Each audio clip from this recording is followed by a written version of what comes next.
And we're back for part 2. Just a few moments later.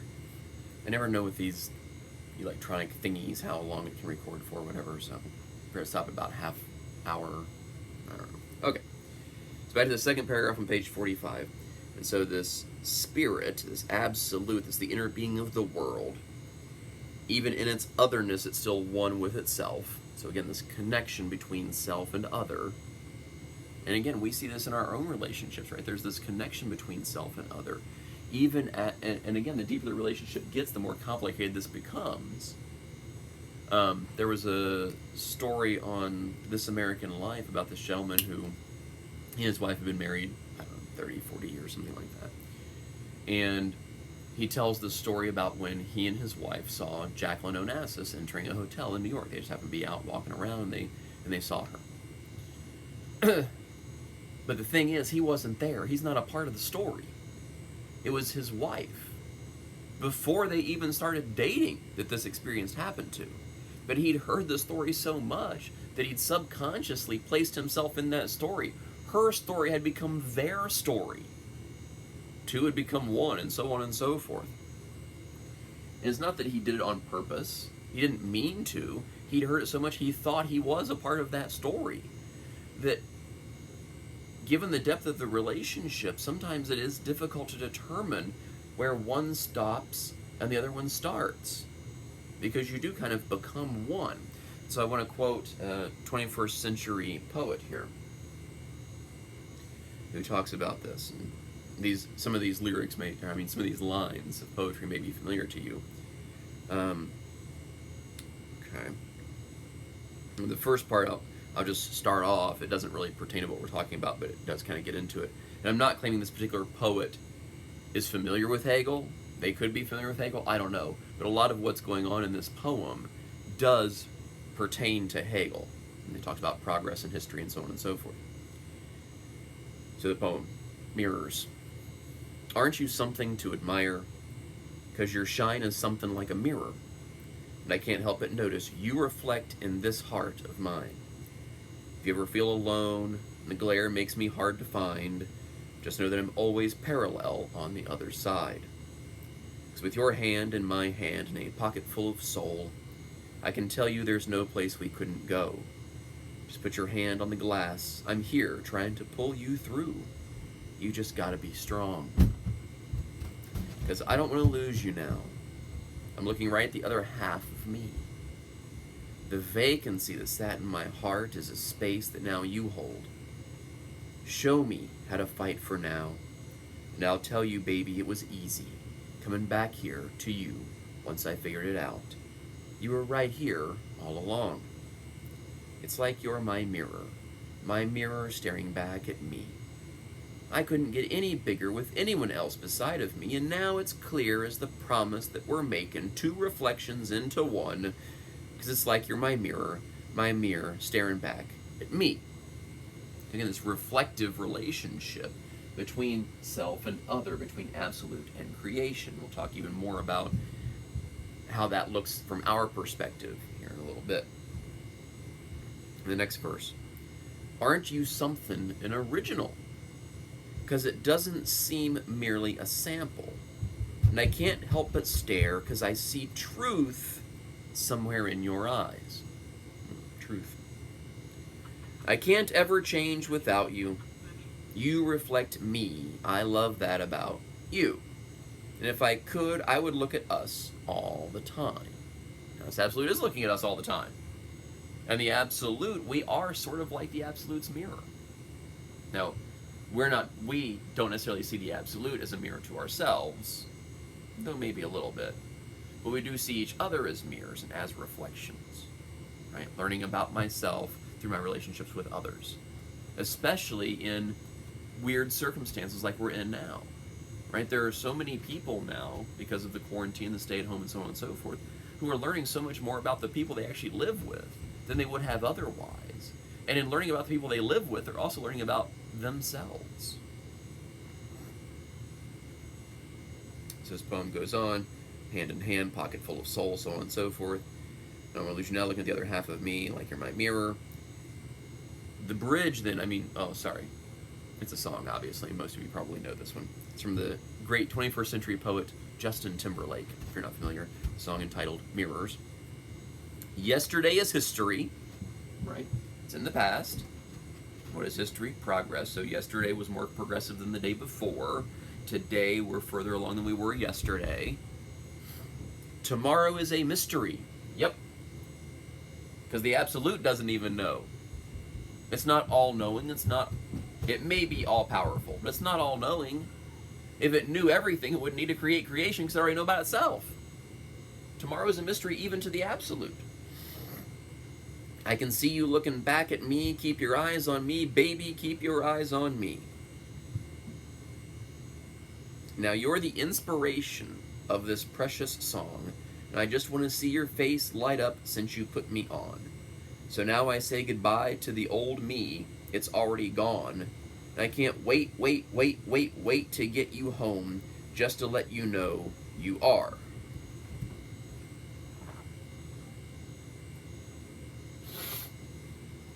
Even that part about the old me being gone ties into what Hegel's talking about and doing. We'll see that in a little bit.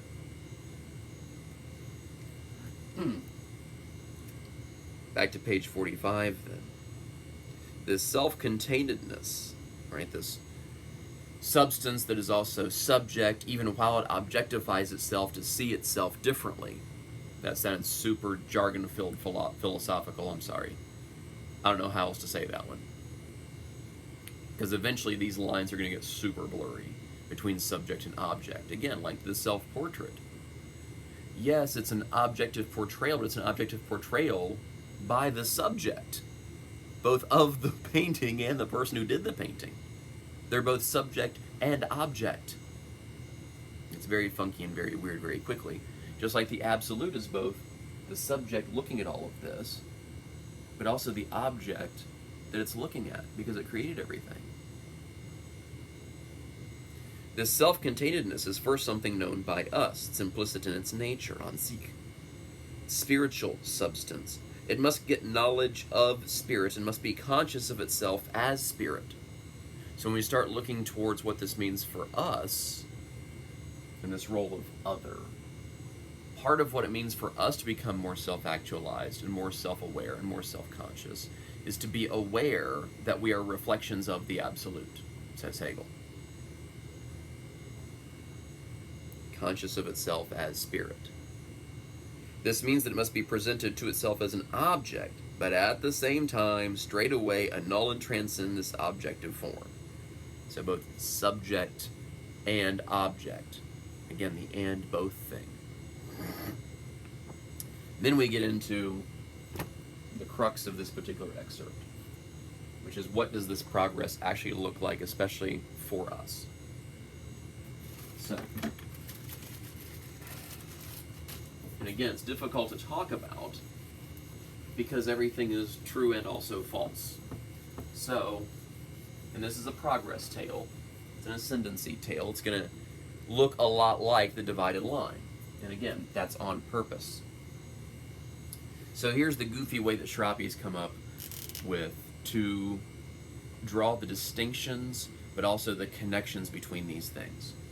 So at the top, we're going to have full, complete, absolute truth. And that is the absolute being self-aware. And that's the thing that happens at the end. Okay? Just below that, then, so I've uncapitalized the H. I know it's goofy, I know it's stupid, it's the best way I've come up with so far. This is going to be our self-awareness. Self-awareness for us. I'll draw a line here because we are not the absolute. We cannot become self-aware the way the absolute does. We only become self-aware for us. And again, we'll talk about what that means. Then on down from there, one less capital letter. This is going to be understanding.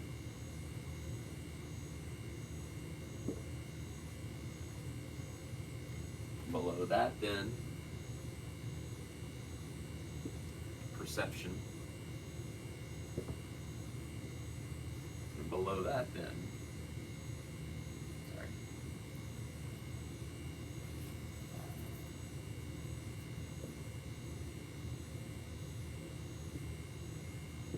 Sense consciousness. So as we ascend, again, they become more true and less false. But all of them, with the exception of this, are still at least somewhat false. So that's why I'm capitalizing another letter as we ascend. Okay? So sense consciousness is first. This is the bottom of page 45 onto the beginning of page 46. In this process by which science in general comes about, this gradual development of knowing, right? He's talking about knowledge here. This is still justified true belief. He's just going to expand upon what justification looks like, or what's necessary for justification, so that we have knowledge. Knowing, as it's found at the start, mind in its immediate and primitive stages, is sense consciousness. Just like Plato said, the senses are the lowest. Does it give us something? Sure. Does it give us much? No. Hegel agrees. Look, there's something to the senses, right? Descartes, you can be, more than 50% sure that your senses are actually accurate and true and giving you real information. But it's not 100%. It's not a certainty. It's nothing to really build knowledge upon. You just start there so that you can get to the good stuff. And Hegel agrees. He's still in the Cartesian lineage as well. So sense consciousness is first. It's knowledge of the immediate, the knowledge of what is. So this is going to be what seems to be the most concrete. What seems to be the most concrete. But, of course, as we saw with Plato as well, this is the stuff that's always changing. Stuff is always changing. If you're going to rely purely upon empiricism, I'm using the philosophical term here now, if you're going to rely purely upon empiricism, then all you can know is what's happening right here, right now. And something about memories. Gives you no predictive power whatsoever. It's not universal enough because it's about this, and this, and this. It's immediate, not mediated by the mind. It's really just this sensory, the sensory input level, right? Sense certainty, sense consciousness.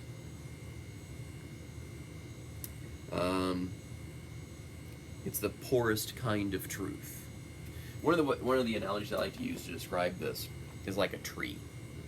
And so, if you think about a fruit tree, the really, really good fruit is probably closer to the top of the tree. But you're going to have to climb the tree to get there. Most people aren't willing to do that. Most people are just going to grab what's easily accessible right here towards the bottom. Or if you want to do the Buddhist thing, you wait until it falls. That's a Buddhist parable that I don't want to get into right now. This is the low-hanging fruit. Again, think of in the cave, out of the cave. Most folks stay in the cave their whole lives because okay is okay enough. This peach is okay enough. Is it great? No, but to get to the great stuff, I got to do a lot of work, so I'll just take this one. It's fine. It's okay. Right? So most people are going to stop there. It's immediate. There you got your peach. As you climb, there's less certainty, but more opportunity for truth and betterment. Less certainty, because we're getting more and more abstract. He intentionally calls it sense certainty. Certainty ain't that great. Certainty gives you Hume's relations of ideas. How many times do I have to talk about this triangle with three sides and their angles that add up to 180? We're all bored of it by now. We were bored of it by the second week of class. It's again why math does not excite the soul in the way that poetry does, which is why Plato gives us the allegory to awaken philosophers' souls instead of stopping with the divided line. Immediate certainty does not make truth its own. If we're talking about self-awareness and self-consciousness, at some point this truth has to we have to make it our own. It has to be our truth. Now, it doesn't make it purely subjective. The subjective stuff, again, is down here. My senses are subjective. This stuff is more universal. Again, building off of Kant, right? My own experiences are subjective. But the fact that I can understand experiences in the same way everyone else does is universal. These a priori conditions, these synthetic necessary concepts of the understanding, structures of the mind. And Hegel, again, building off of that. Immediate certainty does not make the truth its own, for truth is something universal, whereas certainty wants to deal with this. This is right in the middle of page 46. Perception, on the other hand, takes what exists to be universal. It is a universal and the object of a universal. It's no longer a contingent series of acts of apprehension, as is the case with sense certainty, but a logically necessitated process. So now we have mind, starting with senses alone, building to senses plus mind. This should be reminding you of Plato and the divided line again. And like Plato and the divided line, this one here is going to be the transition from stage 2 to stage 3. Stage 2 is perception. The sensory input plus your mind remembering previous experiences like that. Remember, this is where Aristotle stops. Plato goes on. Hegel's going to go on. This experience is merely the development of the contradictions that appear there. These contradictions, these tensions, these paradoxes will remain. Well, I erased that one.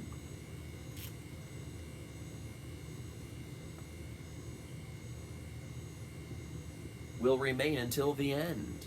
This is true and also yet still false. And that little bit of falseness is where the next theory is going to come along, be the antithesis, so on and so forth.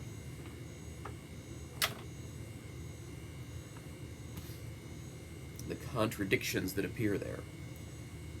The object which I apprehend presents itself as purely one and single, but in addition I am aware of the property in it, a property which is universal, thereby transcending the particularity of the object, the thing that I can abstract out of the experience in order to connect it up with my previous experiences. Concept building, like we talked about with Aristotle and with Plato, not Descartes. If in the course of perceiving something crops up contradicting that, then I must take it to be due to my reflection. So the mind's doing more and more work here.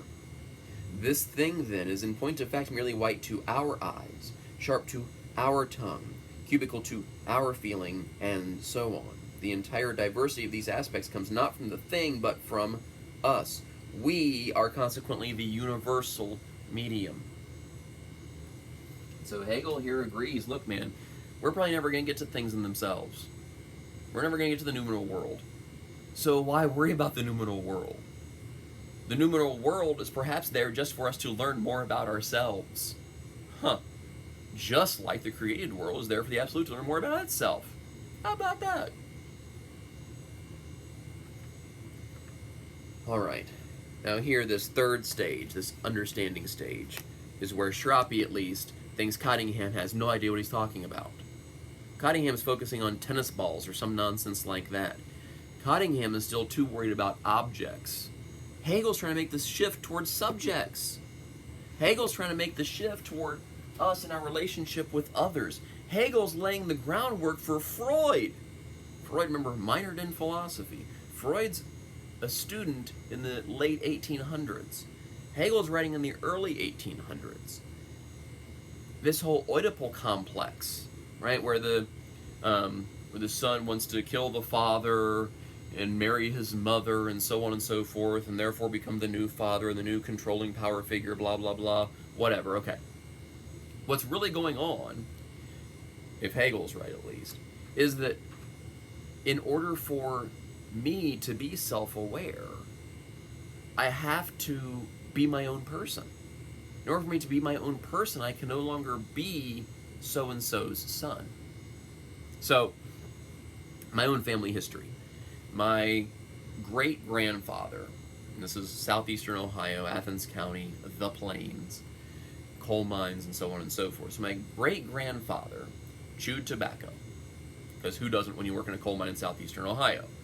So he chewed tobacco. Apparently he chewed a lot of it at one time. His nickname was Big Chew. He had a son. His son was Little Chew. His son never chewed.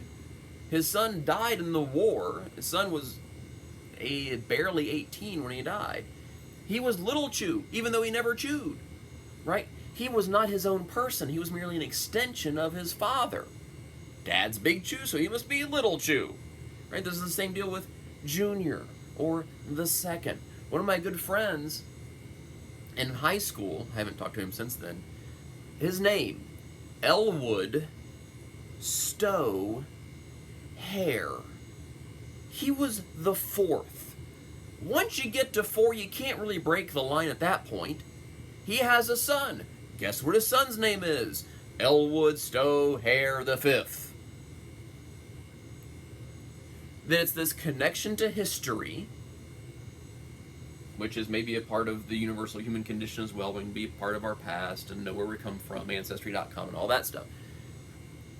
But you also have to kind of take ownership of your own decisions and your own life, and you can't do that if you're just so-and-so's son. Plus, I'm not quite sure that the story of Oedipus is really about, killing your father so much as you can't avoid your fate or something along those lines, but that's a different discussion for a different class. But that's all here in Hegel as well. That part of being self-aware is this struggle for others to recognize our individual subjecthood as well. Even while at the same time our subjecthood gets smushed with other people's subjecthood because the subject-object thing gets funky. We'll talk more about that when we get towards the top here. But this struggle for subjecthood and for recognition by others of our subjecthood. So one of the stories that takes place early on in Phenomenology of Spirit, this is during the feudal times, in our relationships with others. And what happens is this one individual runs across another individual. They don't know each other. And so they kind of size each other up. They try to figure out where do we stand in a hierarchical relationship. Who here should be the slave and who should be the master? Who should be working for whom? And again, if Hegel is right, we still do that stuff today, right? If you go to any of the departments on campus, when they're open, there's actually professors there to talk to. When they introduce themselves to one another, it's, oh, I'm so-and-so, I got my degree from such and such a place. So it's still a matter of pecking order, hierarchical stuff. It's just in a different way now. But anyway, so these two interact, and they usually don't have to actually come to blows or fisticuffs, because they can kind of understand, okay, you could probably take me, I could probably take you, whatever, you should probably be in the master relationship, I should be the slave, whatever. Okay. Here's where it gets funky and weird, and here's what lays the groundwork for Marx then to come along just a few years later, especially the economic manuscripts of 1844, where he talks about the relationship, between boss and employee and so on and so forth, and alienation and all of that. What happens is the slave actually has a better opportunity to become self-aware, because the slave is not reliant upon the master in the same way the master is reliant upon the slave. If the master dies, the slaves are still just fine. They're still growing their own food and so on and so forth. From the master, if the slaves all die, the master's stuck because he can't grow his own food. He doesn't have that knowledge. He doesn't have that interaction with the land, which can be another other that you can learn about yourself from. Read any gardening book, right? And so the slave then really has all of the hierarchical power, not the master. And that's where Marx then builds up his communism thing and so on and so forth. And notice too, Marx also talks about the inevitability of the communist revolution, because it's progress. Hegel's the one talking about the inevitability of progress. The next step, this is going to happen at some point in time. There's going to be an anti-Plato. It just so happened to be Aristotle. Marx is saying there's going to be a revolution. Either you can do it now, or wait and let somebody else do it. But it's going to happen. And so even though Marx is critical of Hegel in some ways, he's really building off of the Hegelian lineage here. And Freud is too. Overcoming your father, so on and so forth. And I wonder too about things like Facebook, right? A while ago, I don't know what the current stats are, but a while ago, the average length of time that someone would leave up a post with no comments was like 14 seconds. That we need that recognition from others. The weird thing you like is okay to like. Hegel's deep. There's a whole lot going on in Hegel. I also go on a whole comic book rant about Hegel as well. The absolute might be something like Galactus or Brainiac. You learn all that you can, then destroy the thing, because what do you need it for anymore anyway? Anyway, so this third level, this understanding level, again, Cottingham's talking about tennis balls. I think it has much more to do with Kant than tennis balls. So remember last time I drew the little umbrella thing, right? Umbrella, here's the ideas, right? So under here are all of the perceptions and experiences. You have the umbrella, which Berkeley would have called mind, and self, and soul, and all of that, myself. Kant uses this as kind of the synthetic a priori. And this is really what Hegel's getting at, the understanding. Because notice, all of these are standing under the umbrella. Right? It's understanding, it's force, it's consciousness of consciousness. It's consciousness itself. Here's all of the objects of consciousness. This is consciousness. Just like Plato, senses. Senses plus mind, mind alone. That's where we're going. That's what we're doing here. So he calls it understanding or force. What is it the force of? It's not the force of tennis balls moving. It's the force that allows for conceptual understanding of anything else. Sorry, I get excited. Understanding, the concept of force. Force is the unconditioned universal, which is in itself. Remember Kant's language. Unconditioned, that's a priori. Right? That's necessary, not conditional. The unconditioned universal. Again, a priori. Even though it's synthetic, it's a priori, it's universal. We all have this. This isn't anything to do with tennis balls. Cottingham, I don't know what the heck you're talking about. All right. Mere certainty at this point has vanished in favor of truth. Very last line on page 47. Mere certainty has vanished in favor of truth. Again, we're getting beyond certainty to truth. There are two different things for Hegel. Beyond certainty, getting to truth. And again, just like this chasm for Plato was the major key from step 2 to step 3, we're going from in the cave to out of the cave. It is for Hegel as well. Here's where we're talking about truth now. This is a level that everyone can get to for Plato. Hegel thinks everybody can get to this level.